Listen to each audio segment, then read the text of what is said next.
Qala Allahu ta'ala fi muhkami tanzilihi wa huwa a'lamu bi muradih. A'udzu billahi minas syaitonir rajim. Bismillahirrahmanirrahim. Qalu subhanaka la ilma lana illa ma 'allamtana innaka antal alimul hakim.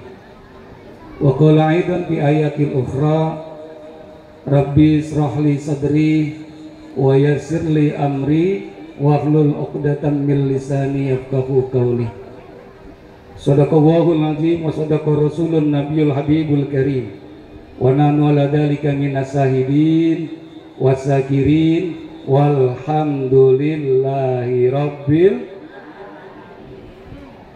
hadratul mukarram wal mukarramah, para asatid wal asatidat, bilusus pemimpin atau pimpinan majelis Sekolah Bangun Nusantara Al-Mukarramah Ustazah Hajah Sanimah, dan juga Bapak Dr. Andes Haji Nurdin Sarbini, yang kita doakan mudah-mudahan selalu diberikan kesehatan oleh Allah Subhanahu wa Ta'ala, keluarganya dijadikan keluarga yang sakinah mawaddah warahmah, yang mudah-mudahan Bangun Nusantara ini menjadi sekolah, menjadi batu loncatan buat anak-anak kita yang belajar di sini. Mudah-mudahan cita-citanya tercapai. Saya hormati dan saya muliakan Ketua atau Kepala Sekolah SMK Bangun Nusantara, Bapak Akbar Nurdin pribadi. Yang saya hormati sahabat saya Ustadz Surdin Amir, yang saya hormati dan saya taati dan saya banggakan. Saya punya orang tua Al-Mukarramah Ustazah Hajah Muryati, mata'anna wa hafituli hayatiha, amin ya rabbal alamin. Ibu-ibu, bapak-bapak yang dirahmati oleh Allah Subhanahu wa Ta'ala, bentaran lagi kita masuk bulan suci Ramadan. Jadi kata Nabi, sakiyun abdun adraka Ramadan wan salahu falam yughfarulahu. Celaka bagi orang yang bisa ketemu Ramadan tapi dosa-dosanya nggak diampunin sama Allah Subhanahu wa Ta'ala. Karena Ramadan ini menjadi satu fasilitas buat umatnya Nabi Muhammad untuk minta ampunan sebanyak-banyaknya kepada Allah Subhanahu wa Ta'ala. Apalagi yang ibu-ibu, kata Nabi apa? Kalau orang perempuan pengen masuk surga mah gampang. Gampang apa susah, Bu? Pengen masuk surga kapan? Mau besok? Besok mau? Lah ogah tadi mau. Jadi begini, suatu ketika Rasulullah mengingatkan kepada kita, terutama kaum ibu-ibu, orang perempuan mah kalau pengen masuk surga yang pertama itu kan ya, yang pertama sholat khamsah. Perempuan kalau pengen masuk surga 5 waktu jangan tinggalin.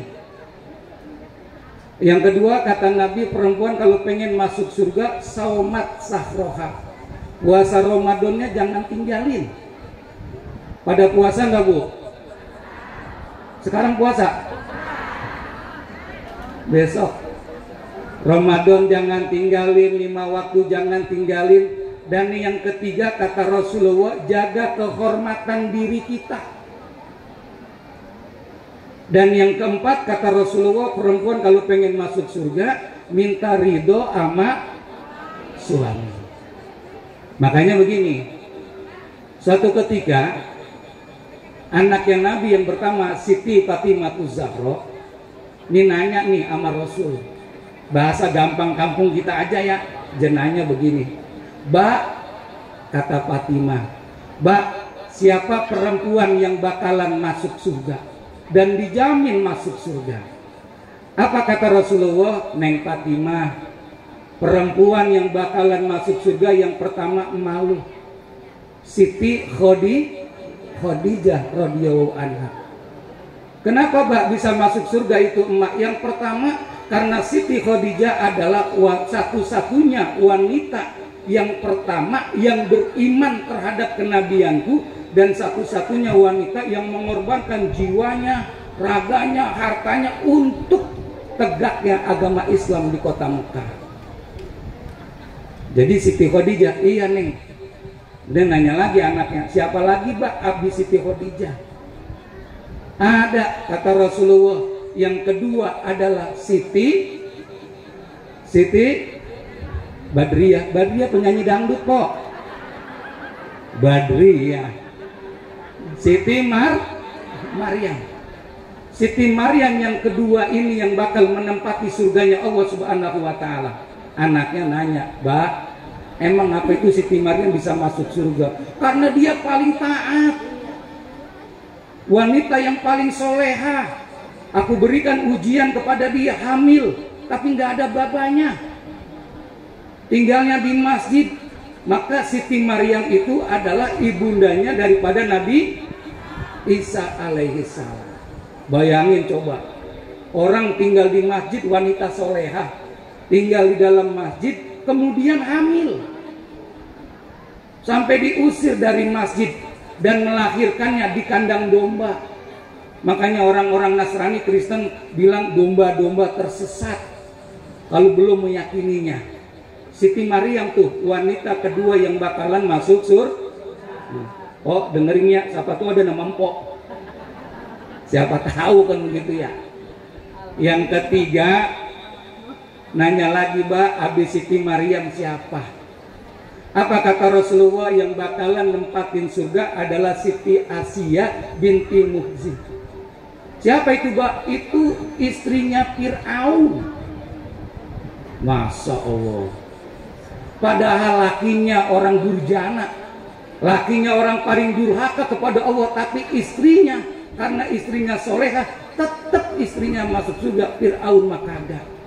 Maka ibu berbakti kepada suami, jangan nunggu suaminya soleh dulu, karena yang namanya soleh juga belum tentu soleh. Benar kira-kira? Berbakti mah berbakti aja. Mau kerjanya di kantoran, hormat sama laki. Mau kerjanya laki di DPR, perhubungan darat, yang seragamnya, jaketnya ada ijo-ijonya tuh, yang ada gambar motornya. Itu apaan itu? Geret kek, kuli bangunan kek. Kalau emang itu suami ibu, taat sama dia. Nggak usah nunggu suami ibu jadi ustadz dulu. Dah Ji, laki gua ngaji aja kagak, urusan dia.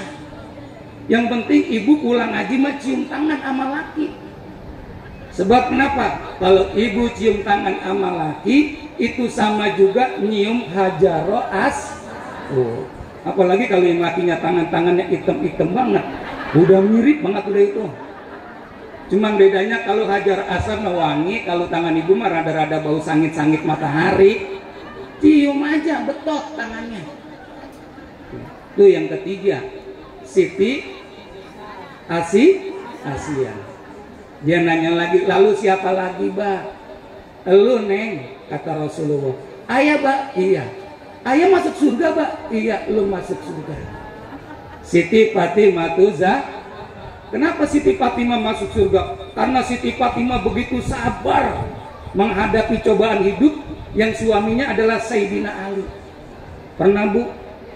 3 hari, pernah 3 hari Siti Fatimah 3 hari kagak makan, kagak minum. Masya Allah. Sayyidina Ali bilang, Neng, emang apa sih Neng lemes banget? Bang, 3 hari kagak makan. Masya Allah. Emang apa 3 hari 3 malam kagak makan, kagak ngomong? Apa kata Fatimah? Babak ngajarin begitu waktu malam pertama. Ketika malam pertama Rasul pesan kepada anaknya, Fatimah, kalau lu berumah tangga, apa yang dikasih sama Sayyidina Ali lu tanggapin. Kalau yang nggak dikasih lu jangan cari. Kayak orang sini begitu ya. Ya. Kalau laki kagak ngasih, yang nggak dicari. Kalau laki ngasih, ya ditanggapin. Sama begitu ya. Beda kali.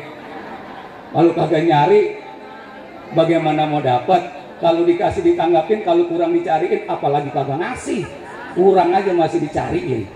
Tuh 4. wanita calon penghuni surga.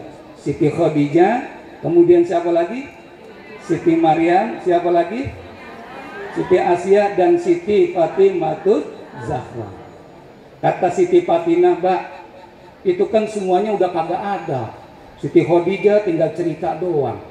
Siti Maryam tinggal cerita di dalam Al-Quran. Siti Asia juga tinggal cerita dalam Al-Quran. Ada nggak Mbak perempuan yang menjadi calon penghuni surga, dia masih hidup? Apa kata Rasulullah? Ada, Neng. Dia Siti Muti'ah. Ada yang Siti Muti'ah di sini? Mudah-mudahan ketularan, amin. Ada Mbak Siti Muti'ah? Ada, noh. Dia berada di perbatasan kota Makkah, rumahnya di pinggir kali. Kali mana, Mbak? Masa Ilok, kali Ketapang? Nggak mungkin. Ada tuh. Makanya kemudian, ini ekornya turunin dikit kali ya.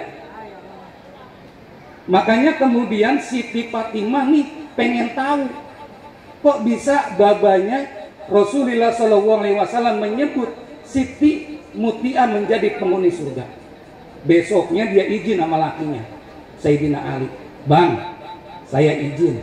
Mau kemana? Mau ke rumah Mpok Siti Muti'ah yang katanya dia calon penghuni surga. Boleh Bang, saya berangkat. Boleh, silakan pergi. Beda sama orang kampung kita. Kalau ibu-ibu nih mau berangkat kemana-mana, bukan izin dulu, pergi dulu, baru di tengah jalan baru izin. Bener ya? Mbak, Bapak, kenapa? Minta izin nih, mau pergi. Kemana? Itu diajak ke Cipulir. Panas banget Mama, bagaimana panas? Jangan, bagaimana jangan? Emang apa? Ini udah di Cipulir. Ya udah di Cipulir baru izin. Izin dulu sebelum berangkat. Sayyidina Ali ngizinin, udah lu berangkat dah. Dia cari Siti Fatimah tuh rumah Siti Muti'ah. Dia tanya RT, dia tanya RW, alhamdulillah ketemu. Dia ketok pintunya, Assalamualaikum. Waalaikumsalam warahmatullahi wabarakatuh. Orangnya kagak keluar, suaranya doang. Dia tanya dari dalam, siapa yang di luar? Dia bilang, saya Siti Fatimah binti Rasul. Oh Fatimah, iya. Ada apa Fatimah? Saya pengen silaturahim kok. Apa bilangnya Pemuti'ah? Ya Fatimah, maaf ya, besok aja kemari lagi. Gue belum bilang sama laki gue, bakalan ada tamu main kemari. Kata Fatimah, jadi nggak boleh masuk kok. Bukan nggak boleh, besok aja. Ntar laki gue pulang kerja, gue izin. Kalau boleh, lu besok kemari lagi. Kalau kagak lu WA dulu dah sebelum datang. Dulu mau nggak ada ya. Oh begitu kok, ya pulang tuh Siti Fatimah. Pulang lagi ke rumah. Hari kedua dia datang lagi. Assalamualaikum. Waalaikumsalam. Dari dalam Siti Fatimah ya? Iya kok. Sama siapa kemari? Alhamdulillah nih saya datang sama anak saya, Husen. Husen, iyalah. Gue izinnya sama laki gue, lu doang. Nah terus bagaimana kok? Ya lu pulang dulu dah. Karena izinnya cuman lu doang. Besok gue minta izin kalau yang datang lu sama Husen. Kata Fatimah, kok jamak kali ini anak kecil. Lah anak kecil juga kan kudu izin. Jadi saya gimana? Pulang lagi dah. Besok gue izin lagi sama laki gue. Hari ketiga dia datang lagi kok. Dia ketok pintunya, dia assalamualaikum, ditanya lagi siapa? Fatimah, Siti Mutmainah. Sama siapa? Ini saya sama Husen. Hasan ngikut. Ya orang tadi jelewer aja, nangis aja. Ya saya aja. Apa kata yang Siti Muti'ah? Ya kok, saya izinnya empo doang sama Siti, empo doang sama Husen. Kalau datang sama Hasan dan Husen, balik lagi dah. Besok kita balik lagi kemari, minta izin dulu sama lakinya. Kira-kira orang kampung kita ada yang begitu kagak? Set belagu banget itu orang. Bang, gua main doang kagak boleh. Emang begitu. Yang masuk rumah kita semuanya atas dasar izin suami ibu. Hari keempat datang lagi dah tuh. Begitu datang udah lengkap semuanya. Siti, Fatimah, Hasan dan Husen. Akhirnya Hasan Husen juga kagak ikut, udah kecapean. Hasan dua kali balik ke situ. Husen 2 kali balik. Kata Pemuti'ah, lah Siti Fatimah, lah lu sendiri kecapean anak saya kok. Gara-gara kemari mana jalan kaki kecengklak. Kena ngurut kan begitu. Udah dah tuh. Begitu dibukain pintu sama Siti Mutiah, itu Masya Allah, begitu dia buka pintu, Siti Fatimah ngeliatinnya apa gundam begitu. Paham gundam ya? Dilihatin dari atas sampai bawah. Kata Fatimah, kok empok cakep amat mau kondangan? Lah kagak.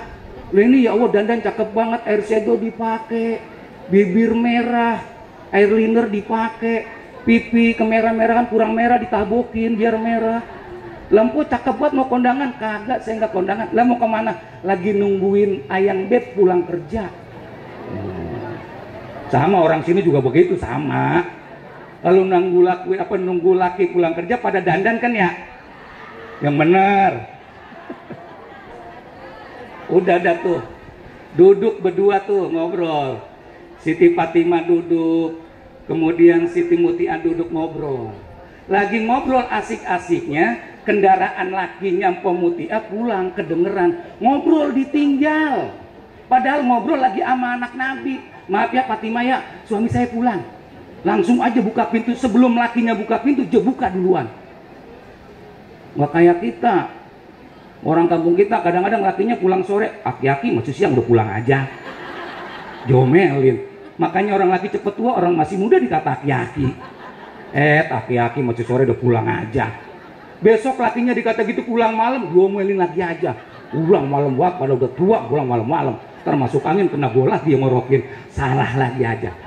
Oh Mutiah mah enggak, dia buka pintunya, dia langsung tarik tangannya, dia cium bolak-balik tangan suaminya, terus lakinya jetuntun, padahal lakinya masih gagah. Lakinya masih gagah jetuntun. Ayo bang, duduk. Fatimah ngeliatin aja, Masya Allah. Itu Fatimah dicuekin, diabain. Karena kenapa? Surganya Siti Mutiah itu bukan di Fatimah, tapi di suaminya.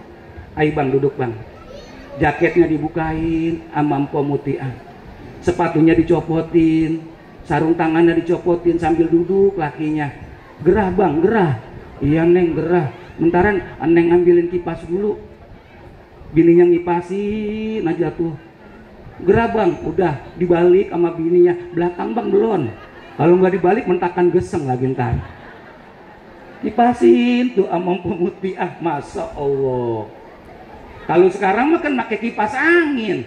Zaman dulu kan kipas bambu. Dikipasin. Udah seger bang. Alhamdulillah udah seger-segeran neng. Abang mau apa? Mau makan apa mandi? Mandi dulu. Langsung lari tuh Mpok Mutiah ke kamar. Ngapain? Ngambil anduk.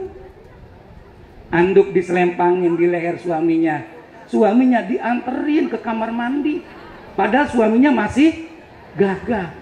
Fatimah ngeliatin aja, ternyata masuk ke kamar mandi bukan lakinya doang, Mpok Mutiah juga ikut masuk ke kamar mandi.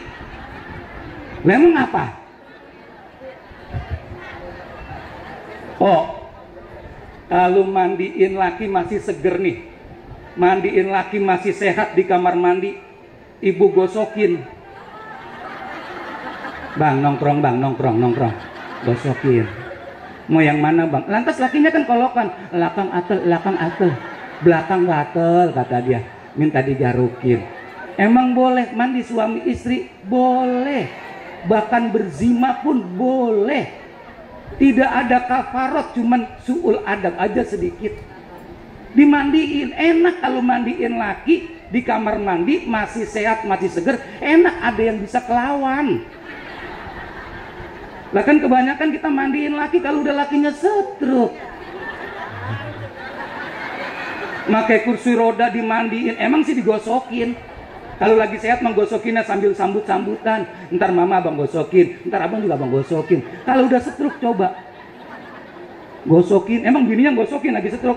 Ngapa sih makai setruk, orang mah langsung mati. Mendingan ngapain makai setruk, jangan lama-lama. Begitu doainnya. Coba kalau masih sehat mah enak, masih sehat. Fatimah ngeliatin aja, Masya Allah, dua-duanya masuk ke kamar mandi, romantis banget.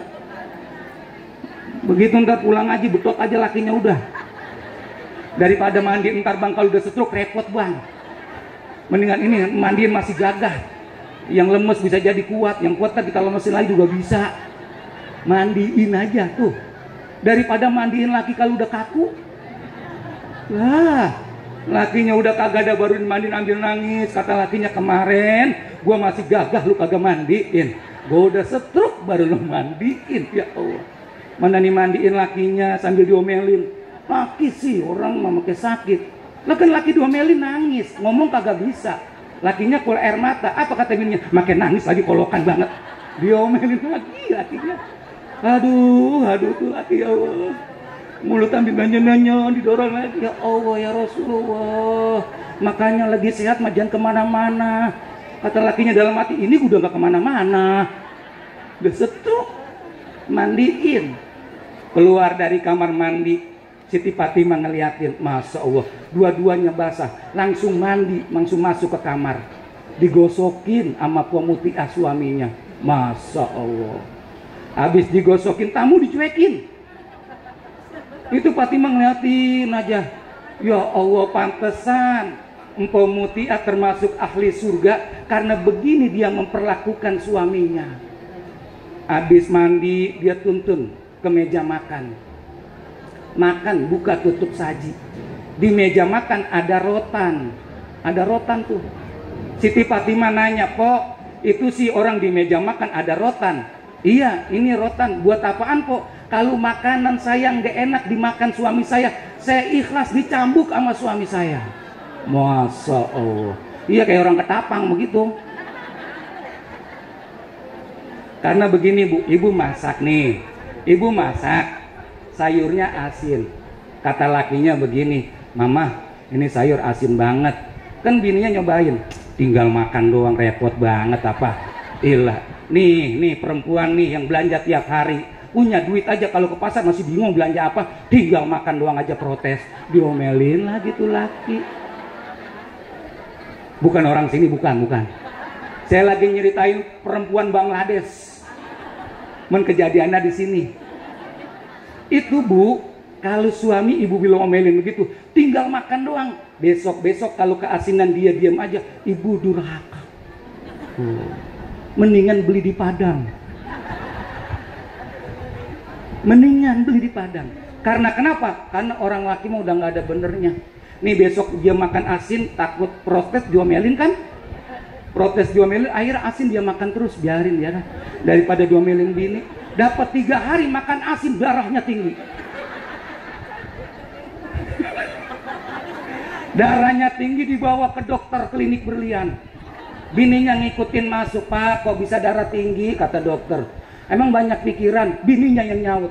Emang apa aja yang dipikirin? Anak udah pada kawin semua, rumah ya enak Pak, emang apa yang dipikirin? Padahal dokter yang nanya, yang jawab bininya. Apa kata lakinya? "Mama, dokter, saya udah 3 hari nih makan sayur asin banget." Apa kata lakinya? "Tauan asin kagak dimakan aja." Jadi orang laki salah melulu. Ya elah, jadi orang laki, makanya ada yang jadi laki nggak kuat, dia jadi banci. Nggak kuat dia jadi laki, gue mendingan jadi banci dah, kata dia. Tuh sampai segitunya tuh Pok, sampai segitunya dalam rangka apa? Memuliakan suami. Karena bentaran lagi Ramadan nih, arahnya bentaran lagi Ramadan. Siapa yang pertama kali seorang istri minta maaf? Kepada suaminya, minta ridho kepada suaminya. Kata suaminya, "Mama, maafin Bapak ya, emang apa Pak, kemarin lagi nggak ada duit beli rokok, Mama dompetnya jeplak di atas kulkas." Dompetnya jeplak, saya ambil 50.000. Kata bininya, "Nggak apa-apa Pak, namanya orang berumah tangga mah, Mama ikhlas, biarin." Kata lakinya, "Tumben-tumben dalam ini." "Nggak apa-apa, Mama ikhlas, mudah-mudahan jadi keberkahan buat kita. Mama juga minta ridho." Gua ridoin. Kemarin 2 bulan lalu 200.000 saya cabut. Banyakan dia nyolongnya. Itu harus minta maaf menjelang bulan suci Ramadan. Jangankan orang tua kita, jangankan suami kita, yang ada dan yang kagak ada, tetap. Makanya bahasa kampung kita sebelum puasa ada munggahan tuh, datengin mak kita, datengin baba kita, bawain minyak. Atamanya kayak minyak yang di Bantara dah.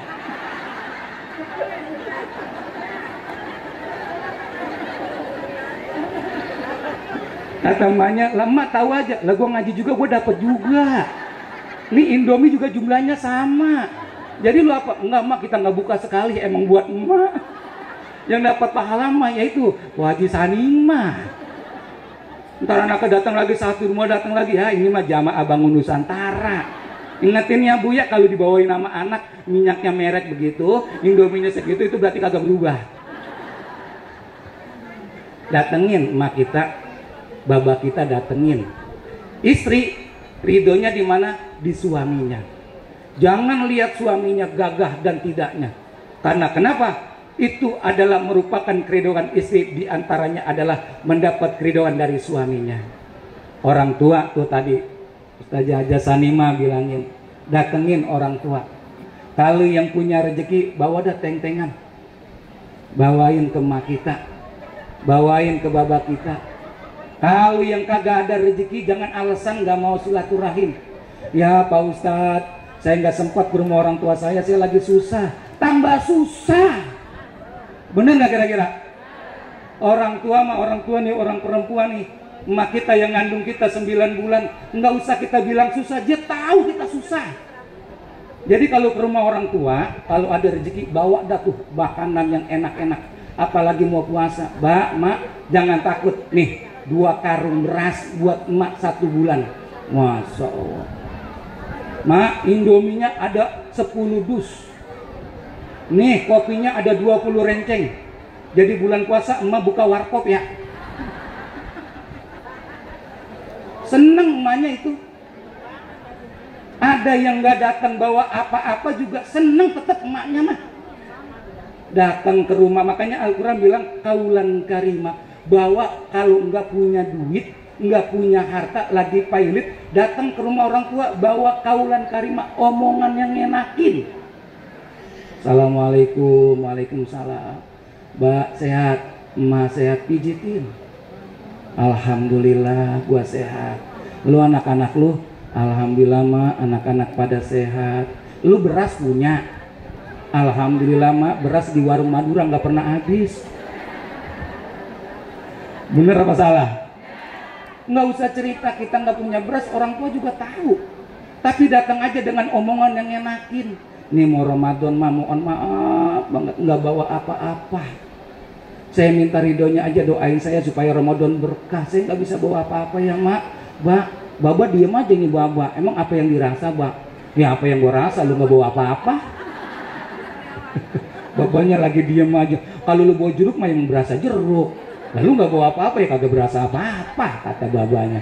Ntar Mbak kalau urusan udah beres tuh, izin sama orang tua minta ridhonya.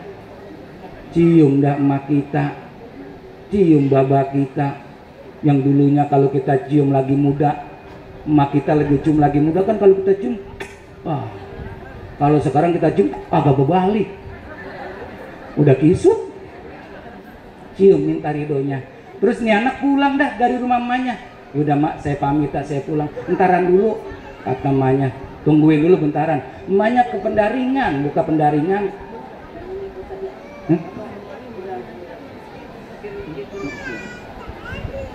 Ntar gimana? Ya Bu ya, sampai di mana tadi? Mutmainah dapatnya ya. Tuh, jadi kedatang ke rumah orang tua. Jangankan yang masih hidup, yang udah pulang ke rahmatullah pun datengin. Sebab kenapa kayak orang mau umroh, kayak orang mau haji, itu orang dipanggilin pertemuan walimatus safar. Ngapain? Dia minta ridho. Sama besok juga kita mau ibadah Ramadan, datengin orang tua. Nah alhamdulillah di depan itu tadi ada tamertur yang insya Allah besok saya tanggal 3 Februari akan melaksanakan ibadah umroh beserta para jamaah. Mohon doanya, mudah-mudahan perjalanannya diberikan kemudahan dan kelancaran oleh Allah Subhanahu wa Ta'ala. Yang ngambil brosur, alhamdulillah. Orang berangkat umroh mah bukan karena banyak duitnya atau tidak. Yang penting kalau Allah udah panggil, insya Allah berangkat. Orang gondrong cuman dagang bayam doang. Pergi haji, pergi umroh, masya Allah. dagang bayam doang lakinya jual bayam sama tanah-tanahnya dia jual, bisa berangkat haji sama umroh.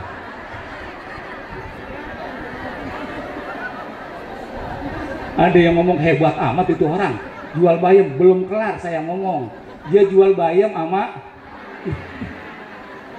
kalau ada yang mau berangkat ada kontak personnya tuh, ada nomor handphonenya, ada nama saya, ada nama Bang Haji Soleh, silakan dihubungin. Bismillah aja dulu ya. Bismillah nawaitu pasang dulu, urusan belakangan mah gampang, mudah-mudahan Allah permudahkan kita, amin ya robbal. Umroh aja, haji aja, kalau kita tinggalin kuburan baba mah kita sia-sia. Kan kita sering baca manaqib Sesaman tuh, maka barang siapa yang berziarah ke makamku, dia tinggalkan ziarah kuburan orang tuanya, maka ziarahnya sia-sia sekalipun johirnya sah. Oh, itu ziarah ke makam Nabi. Apalagi cuman puasa besok Ramadan, kalau kagak pada datang ke rumah orang tuanya, maka ibadah puasanya dihitung sia-sia. Karena kenapa? Keriduhan Allah tergantung daripada keriduhan kedua orang tua kita.